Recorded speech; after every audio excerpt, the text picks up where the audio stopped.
it may, or maybe for certain, will be delivered or worked on to delivered on Shabbos.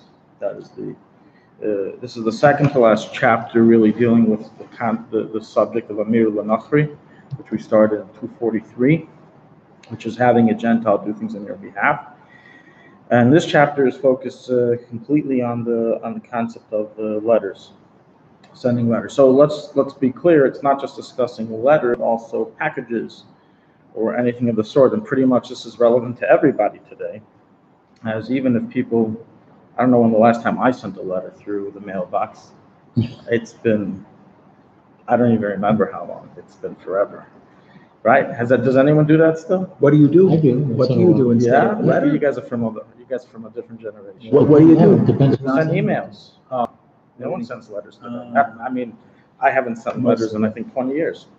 I send an email, but nonetheless, this is applicable by packages. Today, everybody's sending packages, sending something here. Someone orders a calendar, you have to send it to somebody, right? Somebody orders a book, I have to send it. And if you order something from Amazon, it gets delivered, right? Anything you order is packaging, and you're paying for it. No one's, I mean, sometimes they have free shipping, but usually you're paying for it. And if that's the case, the question is, what do you do about Shabbos? Do you have to tell the shipping company or the delivery company, etc., listen, Saturdays you can't work, please don't be involved in delivering it? What's the halacha? How relevant is that in Israel, where they won't deliver mail on Shabbos? Right, and as we've said last week, I think you missed the joke, but they're so machmer, even during the week they don't deliver. Israel Postal Services has a lot of issues, a lot. And this is a known fact. There's a lot of issues. They have the second largest number of complaints to the Inspector General. No, the number one, I'm sorry. The largest number of complaints to the Inspector General of any government agency in Israel. Okay, there you go. That's why I personally don't send with them, because it's impossible to work with them. But nonetheless, those who, so with them, it's even, you're right, it's even less of a problem, because it's like you don't even know if it's going to get to where it needs to get to. So, it's more like playing the lottery. But in the event it gets, anyway, so we're going to deal with all of these type of cases. And an interesting case that comes up is, let's say, I once had a case that, I don't remember why, but we had to get a credit card sent from the U.S. to Israel, and we had 1 day to do it. I don't know why we had 1 day to do it. I'm not sure. But that was, let's see, so we had 1 day to do it, and we had to send it overnight. It was like $100 or something insane to overnight it. And the question is, well, we did this during the week. Well, let's say I need it overnighted. Can I do it on Friday? Which means it's going to be traveling on Shabbos for certain. So these are all the cases that this chapter deals with, and when we go through some of the related questions that are not directly dealt with the chapter, we'll deal with the question of newspaper services. Also, I haven't picked up a newspaper in years, but maybe some of you still get newspapers delivered to your homes. I have no idea. But in Miami, we got the Miami Herald delivered every single day, and the question is, can you sign up to receive a newspaper if it's going to be delivered also on Shabbos? It's similar to this chapter's cases of where you're having a guy do a delivery, which is carrying it in Hilchos Rabbim, not to mention printing it. Newspapers are usually printed like 3, 4 o'clock in the morning, so they're also printing an extra one just for you. They have them right night, they have their list, they have a number that they print for the deliveries. So these are all the questions we're going to deal with. So let's begin. We're inside. There's 6 se'ifim. I want to finish the whole chapter today. I think it's quite possible. It's not so long and it's not so complex either. So let's do it. Shileach Adam Igeres B'yad Akum.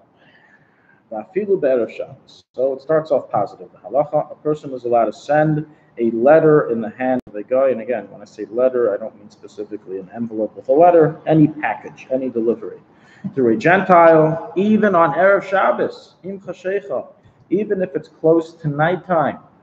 So even if I get to the post office half hour before Shabbos starts, Rabbi here says it's mutter, but then he gives some conditions. For who, this is allowed only, shekaitzitz leidam, which literally means he sets payment for the Gentile.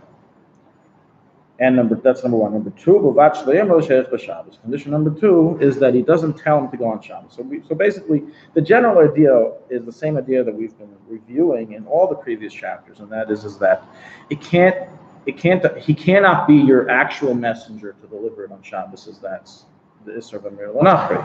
That's clear. You cannot ask a Gentile to do something that you can't do, even if you ask him before Shabbos.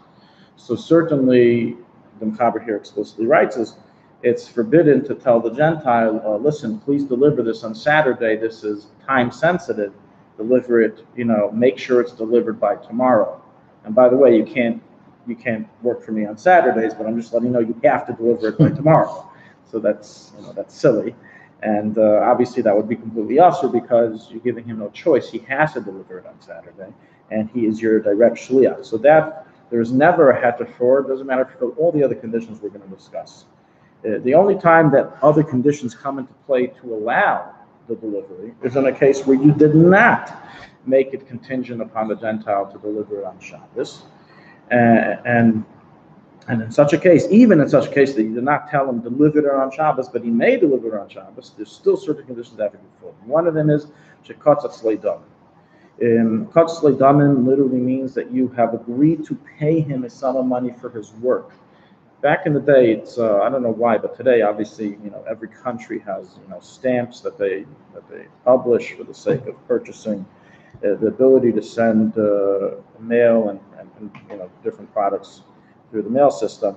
Back in the day, that's not exactly how it worked. I know in the early years in Israel, there was a way of how you can cheat the postal system, and I don't know, I'm not aware of the exact method of how it was done. I'm sure you can ask some of the old timers here. I'm sure they're well aware of that. Maybe they actually did it, unfortunately. But there was a way of cheating the system. You didn't have to buy stamps. There was a way of having things delivered. It could be that it was paid only after the delivery. I'm not sure. Also in Russia, they had these different ways. And bottom line is that there wasn't a discussion of price at the time that you would tell the mailman or send it to the Gentile to deliver it for you. There was once actually a immigrant from Russia in the early 50s that got into some legal problems because he did a huge scam circumventing the mail system, meaning having them work for him, deliver stuff for him, but not paying them for their services. And he wrote to the Rabbi what to do. So he claimed innocence, that he had no idea. He thought it was a government-provided service. He didn't know that it works that you have to pay because there were no stamps. He didn't know that you have to pay for it. You have to arrange payment afterwards. And so the Rebbe told him, first of all, number one, the lawyer you're using isn't good. Here's a better lawyer that I think you should use. That's number one, the Rebbe answered. And number two, the Rebbe answered, for your information, that our Rabbi directed us to be very careful in all legal matters, to follow the law of the country and not to play any games. Even if in halacha you can have a whole discussion, do you have to follow all the laws of the country? The Rebbe says it's not. That's for a theoretical discussion. Practically, they were very particular to follow all the legalities, all the laws of the country, and not to circumvent them in any way. So he told him that, while I'm not screaming about the past, but for the future, you have to know that you can't play around. And this is a lesson for there's a lot of people who scan different programs, both in Israel and the States, and they have to know that even if the Rav said, "Oh, it's mutter according to halacha," for whatever justification, Chabad Chassid does not do such a thing. Our Messiah is that it's forbidden to use any halachic legal loopholes to do these trickeries, and we see all the time people getting caught. People get caught. It causes a huge chilul Hashem. And there's a lot of these kombinot that people try to do, including here with Bituach Leumi and all that. Bottom line is that that's definitely not the derech of the Rabbi to do these things. So again, in today's day and age, where no one's relying on the trust of the customer to pay the debt afterwards, but they require you to buy postage, to pay for postage beforehand, it's definitely fulfilled this condition of katzat leidamim, that the price is preset. And so this condition is automatically fulfilled today, as far as I know, everywhere in the world. So therefore, you would be allowed to send a package, even on Erev Shabbos, even close to dark, through a Gentile, through the postal service, so long as you don't tell him, please deliver it on Shabbos. One case comes up in my mind. They have overnight FedEx, like that they'll deliver on Saturday. So you're not telling them, but you're buying a service that you know. Exactly. Very good, beautiful, and that falls under this condition. If you're paying for a service that requires the postal company to deliver it on Shabbos, then obviously that's likened to telling them to please deliver on Shabbos, and therefore it's forbidden to do so. Yeah, it's forbidden to get an overnight. Meaning, the case I saw with my credit card, it would have been forbidden for me to do this on a Friday. Absolutely. Then lay cuts up, and if the price was not set, you like beidaya. So now it's going back to the way in old days how it used to work, where it wasn't necessarily a price was set, or even it wasn't even agreed necessarily. It wasn't even agreed necessarily that he would receive money. Back in the day, this postal system wasn't exactly so organized, and so not that it's so good today, but it's better than it was back then. And sometimes you would just find a local guy who's traveling, and sometimes a guy said, "Listen, I'm traveling from Minsk to Brisk, and if anyone wants to send anything with me, please, I'm available." So people for free, people would give him stuff. He would take it for free, do a favor. The guy. So in this case, where there's no payment discussed, it says like this: like via beidaya, if there's no mailman in the city of the delivery, the masa asul shlayach, then it's forbidden to send it afilu miyam rishon, even from Sunday. Why? As he looks like he's your shliach. As what's this guy going to do? This person is going to go into the destination, search for the delivery, the delivery address, and deliver it to him on behalf of the Jew who sent him. So even though he didn't tell him to deliver on Shabbos, being that he's not making any money off of this, being that there was no price that was set, even if in the end of the day he expects to receive payment, but no price, no discussion of payment was made yet, so then it's forbidden to deliver it. But with money, meaning it's forbidden for me to give it to him. But with money would be okay? That we said earlier. If you katzasli damin, which means that you already discussed, you said, I'm going to pay you for your service. Even didn't tell him how much. Let's say he doesn't know. He doesn't know how long it's going to travel, where the address is. He says, I'll bill you afterwards. But if it's already understood, it was agreed upon, there was a verbal agreement that there would be payment for his services, then automatically you can send even from Sunday, as long as you don't tell him to deliver on Shabbos. You don't mention Shabbos. But if there's no set, if money was never discussed, and it's, after the fact you discuss it, then if there's no set mailman, right? How does it usually work in organized places? There's a local mail distributing office that all the mail goes to there, and then they distribute it to the city. The mailman from UPS is not traveling with your mail from New York until Israel to your house that you ordered it to, right? It's being sent through many different points.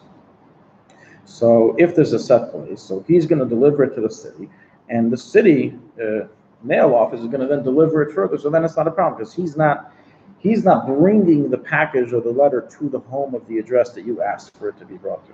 So someone else is doing it. So because of he doesn't look like he's your shliach. Okay. So therefore, if you didn't tell him to deliver on Shabbos, and you didn't set a price, it's still okay. But the not setting of a price somehow makes it look like he's, even though it's on Sunday, it makes it look like he's doing something more directly for you? Because he may deliver on Shabbos. If there's a set price, he's working for himself. He's not working for me. So that's the theory behind it. If it's a set price, he's working for himself. He's getting her knowledge. Even if it's not a set price, but he knows he's going to get paid. He knows there's going to be a bill that he's going to send you afterwards. Yeah. So, but didn't he say that then that's no good though? Even if he's going to get paid afterwards, somehow it's not good. Right. That's if price wasn't discussed to begin with. Meaning, if we didn't discuss anything, it's just not paid. Then it's okay. I'll give you an example.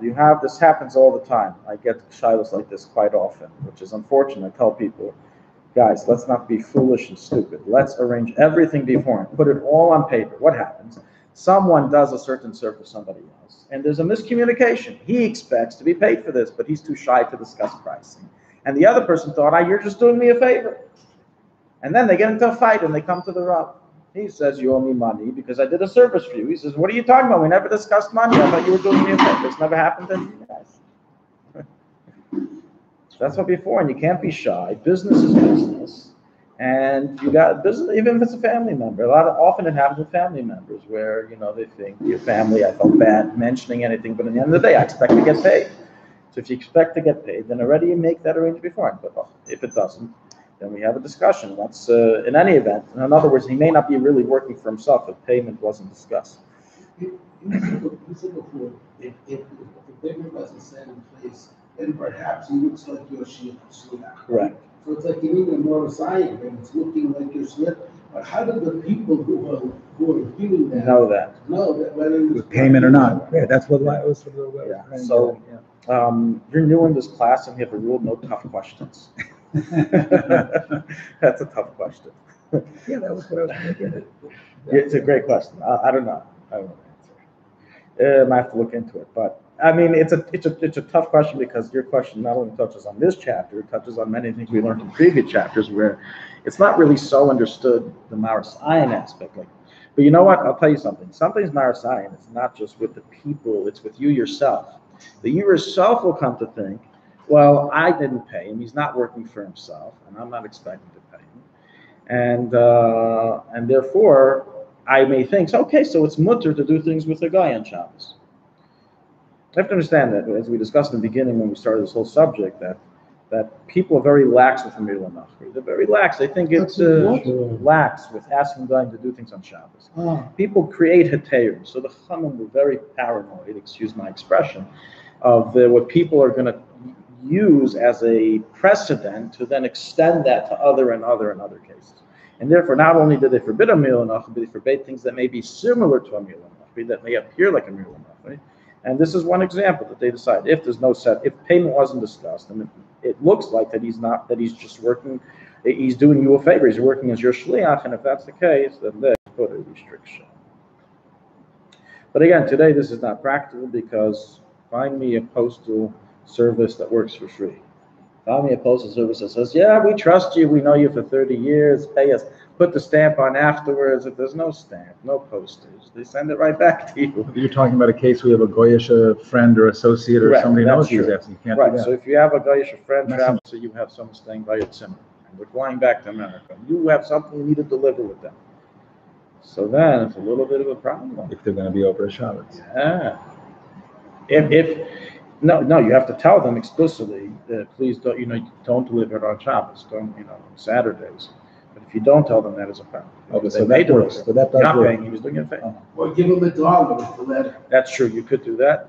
Yeah, but if you pay me, You're not responsible for if he goes against your wishes. If you ask him to not deliver Shabbos, he does that. That's not my problem. Okay, once you ask him, you're okay.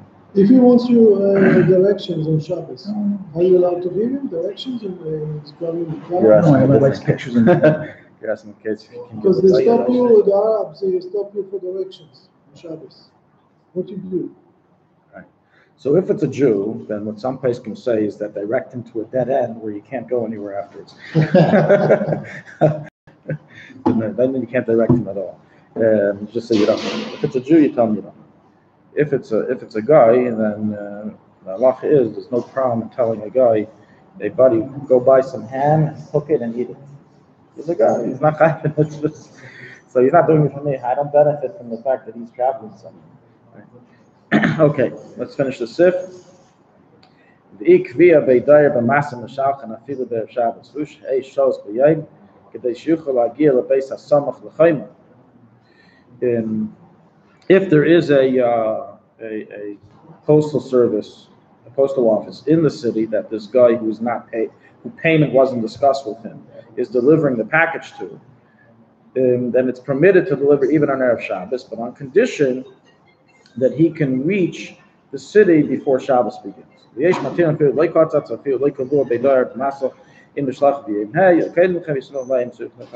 the Rabbi brings the second opinion, that says all of these conditions that we say, it has to be a set price, and you have to have a set, or you have to have a set postal office in the city. It only applies when you're sending an Erev Shabbos. If you're sending on Thursday or before him, it's not a problem. Bottom line is the Chatchila or Machmir.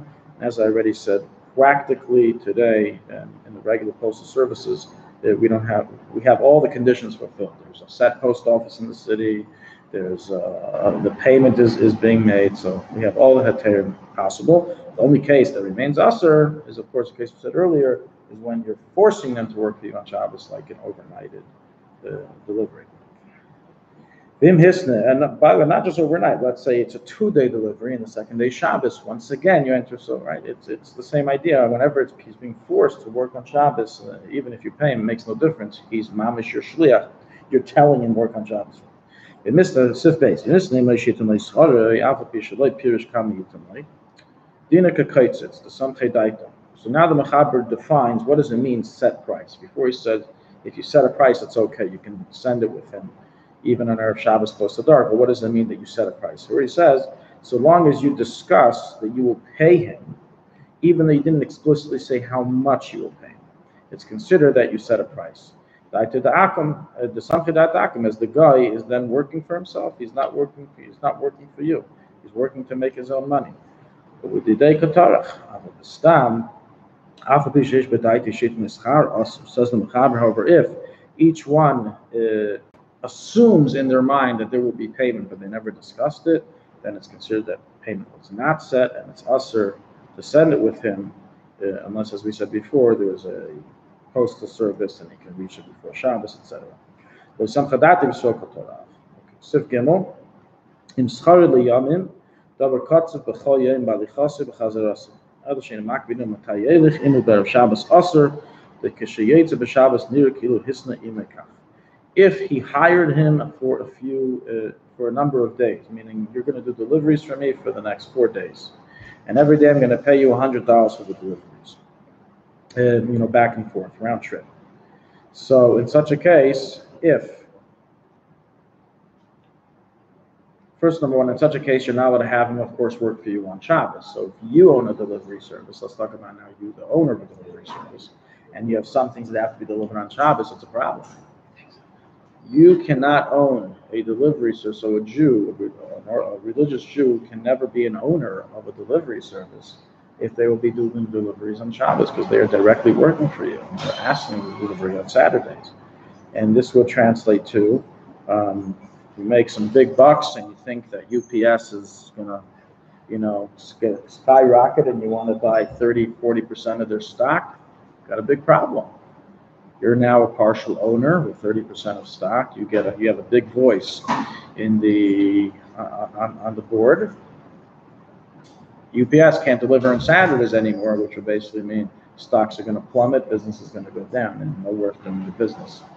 So this is also another issue. But as we mentioned, if it's just a few stocks here and there, no one pays attention to you. The company takes your money, invests it, and uses it. You're a no-sayer. You have absolutely no say in the company. So therefore, this is not a problem, even though they're doing deliveries on Shabbos. The Shabbos also. 1 second, I'm just going to finish the sif. If the owner of stocks of the company. If owner what? Stocks. Yeah. Of the company or owner, part of the ownership. That's what we just said. You can't be. You can't be a partial owner of a company that does things that's forbidden to be done on Shabbos. You can be a minuscule owner, you said. You can be a minuscule owner. So if you bought 100 shares in UPS or FedEx, it's nothing. You're a nobody. But if you bought, as I said, if you bought a nice percentage that you now have a vote on the board, you're considered a partial owner. If you're a partial owner, it's as if they're working for you as well. It's a problem. But you can say, remember we discussed this earlier, that when we have a Jew and Gentile working together, so you have to condition that I will not receive any of the benefit, any of the monies that are made on Shabbos. Would have to be, so we'd have to sit down with the board and a lawyer and sign these documents saying that all Saturday income goes only to the other owners, and in exchange of that, I'll take another day's worth of income. And if they decide to just divide it evenly and not pay attention to the condition, then that's fine. You're allowed to do that. You don't have to worry about that. That's what we discussed in previous Sinanim, but it's just something you have to prearrange. Sift out.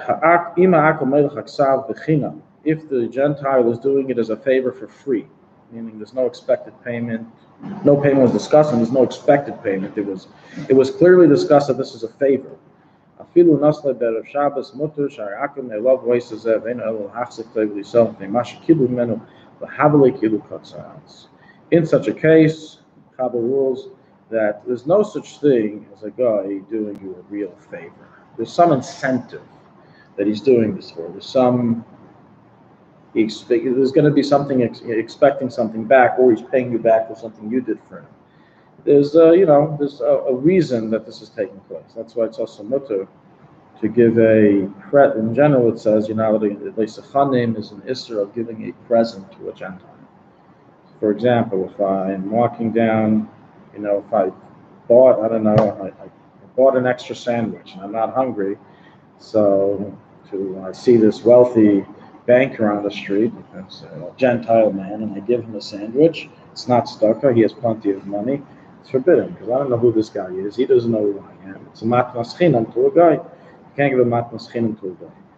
However, if there's an incentive that is going to be incentive for you to give it to him, let's say it's an acquaintance, a neighbor, etc., an employee, there's an incentive, it's not really considered a present, it's part of business relations.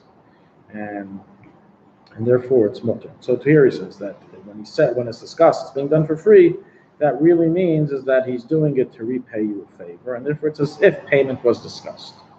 Therefore be mutter. That's the opinion of the Mechaber. However, the Rama argues. Yesh Cholkin, the Rama says, that any time he says he's going to do it for free, it's forbidden to send it with him, and it's good to be stringent in this case. If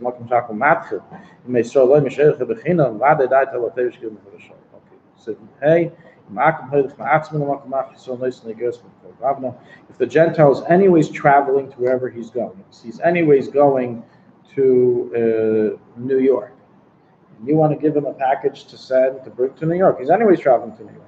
And the person who it's meant for is going to pick it up from his house, so he's not doing any extra traveling just for you.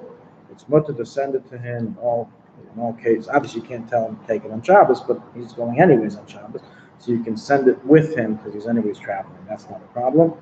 And that's usually another reason of heter today, in addition to the other heterim of the postal service, as no one's traveling just for you. FedEx, when you overnight it, they're not making a special charter flight just for your package. They're sending all of the overnight products, and yours is part of the gang, part of the group. So since he's anyway going, this is another reason for heter. But again, you can't tell them to deliver it on Shabbos, or can't be forced to deliver on Shabbos. Last, if someone who hired a Gentile for a year or yes or more than a year, not meaning he's an annual paid employee, you're not allowed to send with him a package to deliver on Erev Shabbos, as it appears that he is your shliach to deliver on Shabbos, even if you didn't tell him to deliver on Shabbos. Okay, we're going to summarize these halachas and deal with some. This is the end of the chapter. We're going to summarize some of the halachas and deal with some other related questions.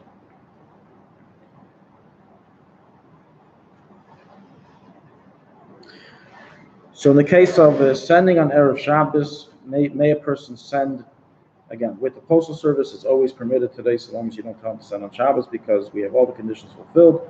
It's a set price, and there's a postal office in the city of destination, and it's anyways traveling there. He's not traveling just for you. So we have all of these independent of each other, pattern of why it's mutter. And the only case where it would be a discussion is where, let's say, you have an acquaintance or a Gentile friend who's going to be traveling, and you want to have him deliver something for you.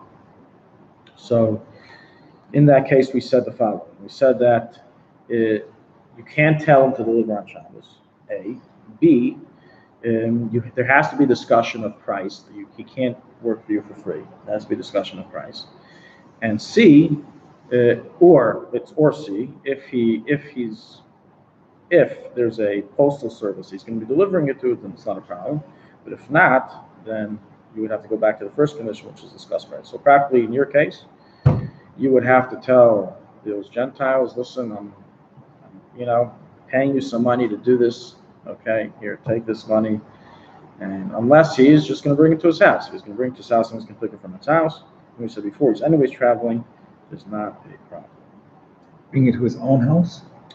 If he's anyways traveling to the destination, regardless, and he's not doing any extra travel, that was the last halacha we learned, therefore it is mutter.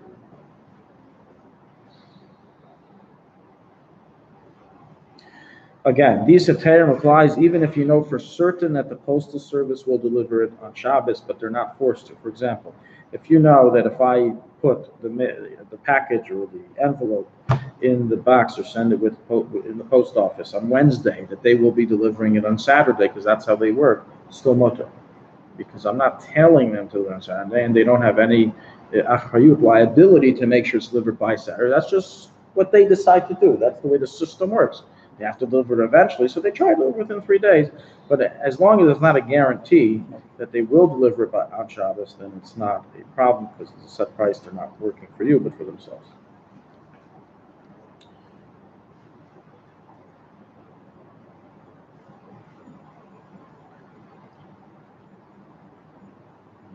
Okay. Moving on.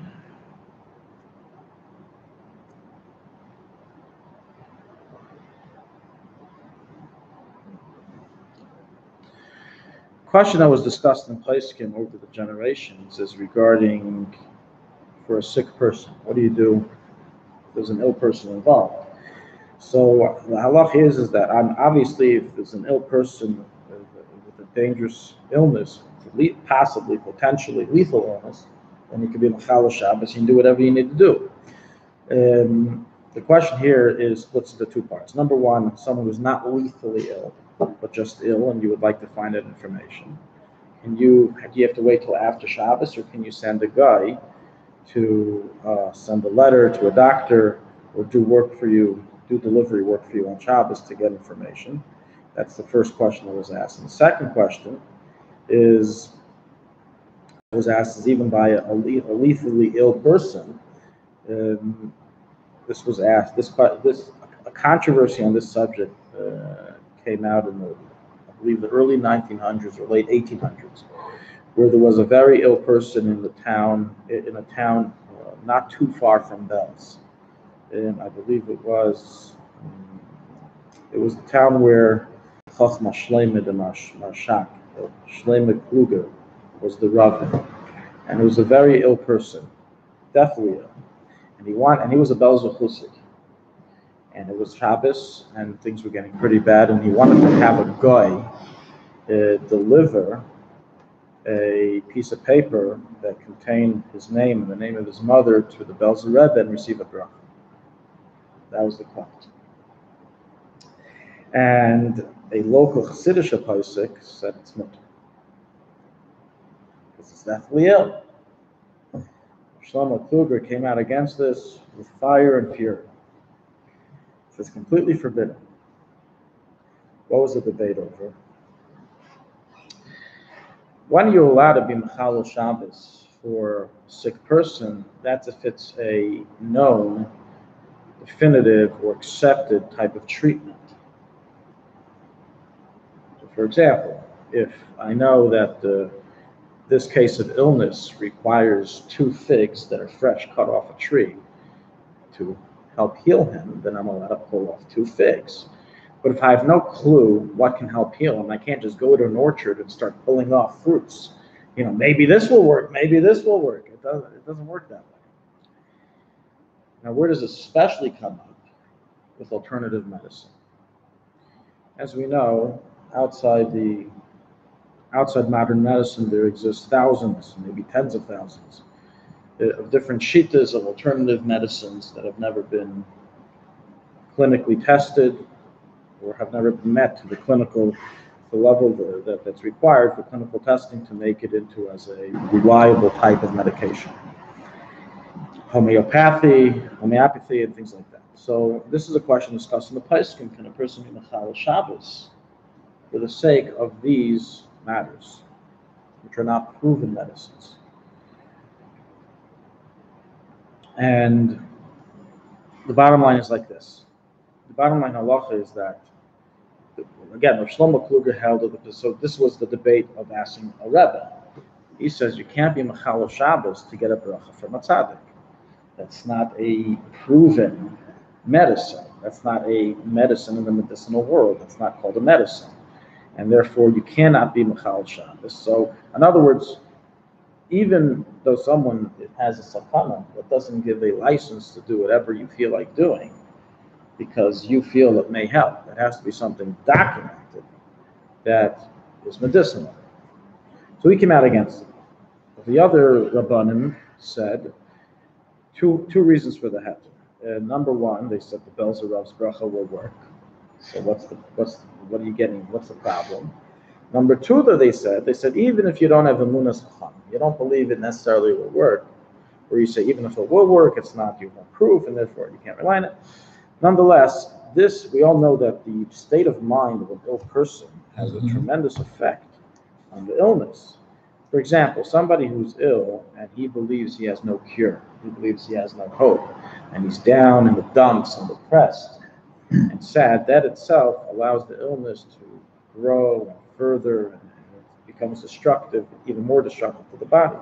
While a person having a happier and more positive outlook helps fight the illness. Just physically, stress has an effect on health. And if you're stressed, you can't fight the illness as well. Or if you're not stressed and have hope to cling on to. So therefore they said like this. If this ill person, believes in his Rebbe, and he feels that getting a bracha from his Rebbe will lift up his spirits, then that itself is a reason to be Mechal Shabbos. Just to lift up the spirits. And we do have a precedent for this in halacha. It's brought down that a meyaledis, a woman who's in the process of giving birth, you're allowed to open and close the lights for her in the room. And that's not such a big occasion. She needs the light on. But it says even if she's blind and she asks for the lights to be turned on, you can turn on the lights. Why? Because it says that she will feel more ragua, more calm when she knows other people can see what's going on. They're not going to stick their hands in the wrong areas or do the wrong thing, if there's no light in the room. So here's a precedent that the state of mind, or helping and assisting an ill person become more relaxed, is considered a refuah to a point that you can do Mechal Shabbos. Play music. It all depends on how sick this guy is. If he's mamish or shkina, there shouldn't be any question at all, because he falls dafki into that kind of a category. But it Well, also, that's the thing. Even if somebody is deathly ill, it still has to be a type of treatment, a documented type of treatment. But that's not the case. That's not the case with Moledis. With what? With the woman who just gave birth. Moledis, right.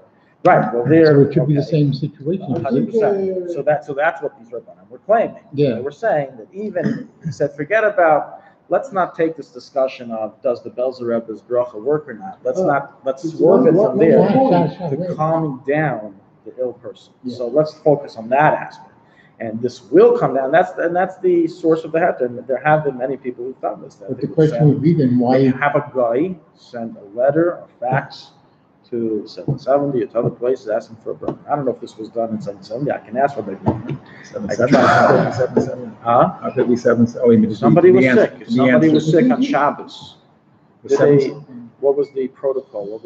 So I'll have to ask Rabbi Garner to find out. Was there somebody there to receive? Definitely work Hasidic groups that did this. And there was somebody to receive on 770? It's sort of off topic, but I'm curious. There was somebody to receive? That's Rabbi Garner. No. Oh, really? I don't know. Emunat Chachamim, believing in the tzaddik, it's something those posting were probably stronger than Rabbi Kluger, because his perspective is that the emunah in the tzaddik is not as effective as he thinks. by a megalodis, even a yid can do that. No, turn on the lights on and off. No, we're only being a five guy because again, it's having light in the room. That's like the point is that Rav Shlomo Kluger's attack to that was that so everyone can we're then going to enter into it's going to be very subjective. that every person that decides what makes me calm. Music. So someone says, well, I think that's not subjective. What's some of Music is not subjective. Music is proven. That's a clinically proven form of therapy. So then that would be That's permitted. Of course, permitted. If a chayla needs classical music to calm him down, it's a mitzvah. Turn it on Shabbos. Yes. Now, if he asks for like rock and roll or something like that, I don't know. That, you know. But if let's say the chayla says, I get calm when people, go ahead and cook on Shabbos in their rooms. It just makes me very calm. Is there a heter on Shabbos to do that? He's telling me he gets calm from me cooking on Shabbos. He's not eating the food. He just knows, I'm going to go cook. So I guess you can tell him I'm going to calm him down. But can you actually go in and cook? So of course not. So that's what Shlomo Kluger's argument says. You can't just have people pick up and decide this is calming, this is calming. It's a fact that's written in the Talmud. Having a light on in the room calms someone when you have a light on. It's psychological. We all know as kids and maybe even as adults, you get more scared at night. Why? The boogeyman's only come at night. They don't come during the day, right? It's just a thing. It's psychologically. It's something set, but something that's not set. It's something that just belongs to a personal group of chassidim. So this was with Shlomo Kluger, and this was back and forth letters between Shlomo Kluger and the Rabbanim. What does Tzemach Tzedek say? I don't know. There's no Tzemach Tzedek, and different chassidic groups do different things. So some of them would rely on this and having a guy, but what everyone agrees is as follows.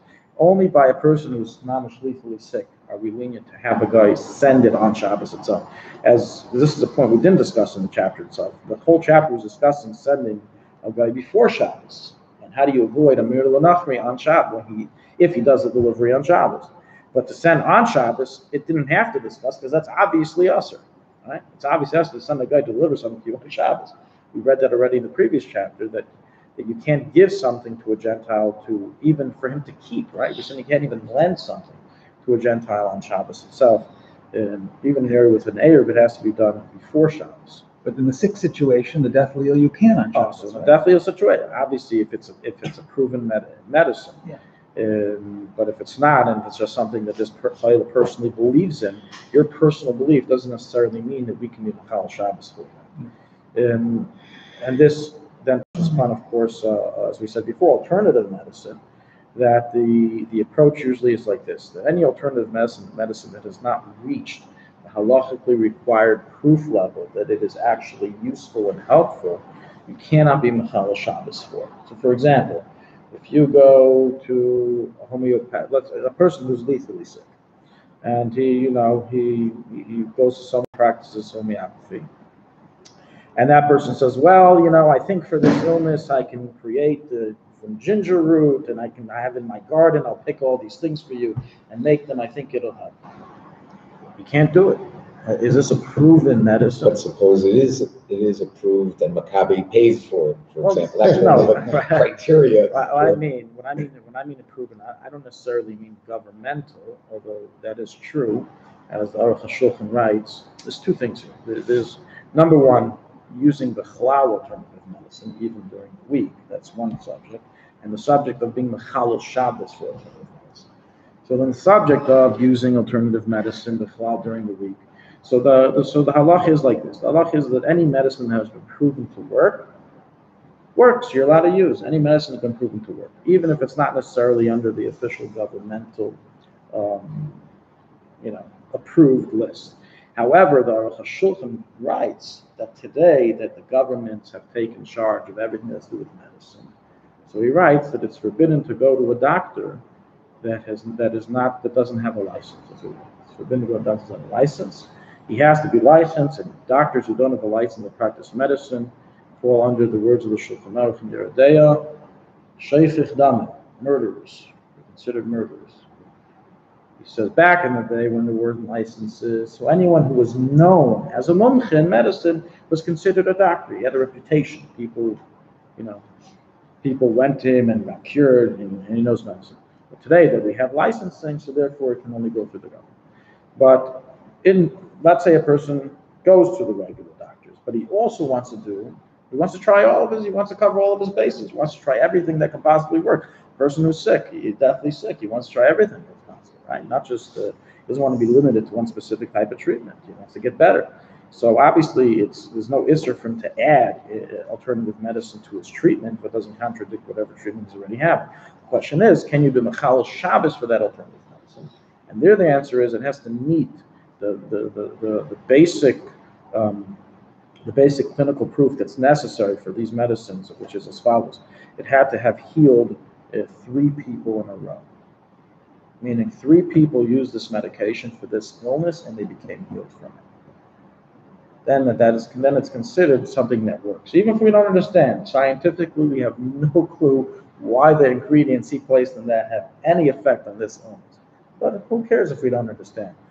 Are we in a science class or are we trying to get the guy better, right? So it doesn't matter if you don't understand or do understand. If it works, it works, but it has to work. If it doesn't, if we don't know for a fact that hasn't proven to work, then we're not allowed to be mechal Shabbos to do this type of alternative medicine. But if it has clinically proven results. I don't mean clinically proven by government. That's different. They're very 5 years. It's very severe. Yeah. So it's not an actual life. It's clinically proven. Yeah. And can you use it like today? I give an example. The cannabis. Now they speak about it a lot. The cannabis. They don't just speak about it; they smoke it. Yeah. Yes. So what do you do with the cannabis? What do you do with it? On Shabbos. No. Let's understand something. They're not saying, okay, what they are saying is that it has ability to relieve pain. It's a pain reliever. They're not saying it heals people. It doesn't heal people. It relieves pain. Okay, and it's like it's a painkiller. So it depends. If it's someone who's, obviously you can't. Smoking is mamish chilul Shabbos. If the person's deathly ill, then yes, he would be able to even smoke on Shabbos to relieve his pain. Pain relief. But if he's not deathly ill, then of course it'd be usher to smoke. The bottom line today is that you don't have to smoke it. They make pills, they make oil, they make all these other kosher alternatives that you don't have to. Even here in the health food shop, you can get cannabis oil, like 100 shekels. So you don't need to be mechal Shabbos for that. But if you're not sick, if a person is not sick to that level, then obviously, it'd be usher. About a 3-minute warning. Okay, our last case, our last halacha for the day, is our newspaper subscription. Can you have a newspaper delivered to your home on Shabbos? So based on everything we've learned, what do you guys say? Think about it.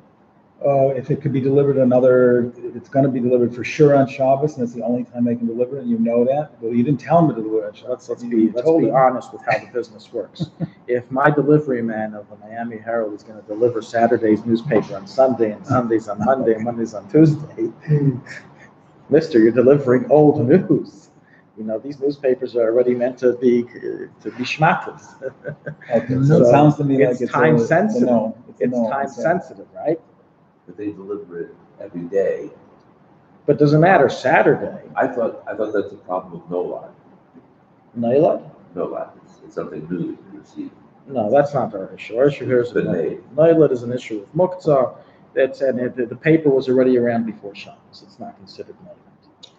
They didn't chop down the trees Friday night, create paper, and then put it in. Doesn't work that quick. Okay, so it sounds like a no. It sounds like but our issue is as follows. Okay, well, I'm paying them a set of monthly fees, so that's cutsly done and is taken care of. The issue, however, is that all that was in the case where I don't tell them to deliver on Shabbos.